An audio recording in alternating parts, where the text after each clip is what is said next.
வணக்கங்க. என் பேர் ஜெயராமன். தெடாவூர் கெங்காவளி வட்டம். 5 ஏக்கர் மக்காச்சோளம் பண்ணியிருக்கேன். அதில் உரிமை மருந்து வந்து டெமோ கொடுத்தாங்க, அதை அடிச்சிருக்கேன். எத்தனை ஏக்கர் எத்தனை டேங்க்னு அடிச்சிங்க? 6 லிட்டர் 5 டேங்கில் அடித்தோம். 700 மில்லின்னு இது எந்த மாதிரி தான் அடிச்சிங்க? இந்த டப்பா தான் அடிச்சது. 700 மில்லி 5 டேங்க் அடிச்சிருங்க. ஆனால் இப்போ அடித்து எத்தனை நாள் ஆகுதுண்ணே? நம்ம இதில் 7 நாள் ஆகுது. 7 நாள் ஆகுது. இப்போ களை எந்தெந்த களைனை சேர்த்துருக்கு, உங்களுக்கு எப்படி இருக்குன்னு சொல்லுங்கள். அந்த 3 இலையில் இருந்த களையெல்லாம் சேர்த்துருச்சு. 5 இலை 6 இலையில் இருந்தது அப்படியே எல்லாம் வாடி போயிருக்கு. இப்போ அடித்து 7 நாள் ஆகுதுங்க. 7 நாள். இன்னொரு 3 நாள் கழிச்சு பாருங்கள், சிறப்பான ரிசல்ட் இருக்கும். இப்போ உங்களுக்கு உரிமை அடித்ததில் உங்களுக்கு திருப்தியானே? இல்லை, நல்லா இருக்கு, ஒன்றும் பிரச்சனை இல்லை. இது டக்குன்னு வந்து 3ஆம் நாளே சாக ஆரம்பிக்குது.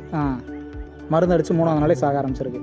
சரிண்ணே, இப்போ இந்த உரிமை பயன்படுத்துறதுல உங்களுக்கு திருப்தியானே? திருப்தியாக தான் இருக்குது, நல்லா. சரிங்கண்ணே, நீங்களும் பயன்படுத்துங்க, மற்ற விவசாயிகளுக்கும் பரிந்துரை பண்ணுங்கண்ணே. உரிமை மருந்தை பயன்படுத்துறதுக்கு எங்கள் சார்பாகவும் பாரிஜாத் நிறுவனத்தின் சார்பாகவும் நன்றியை தெரிவிச்சுக்கிறேண்ணே. நன்றிண்ணே.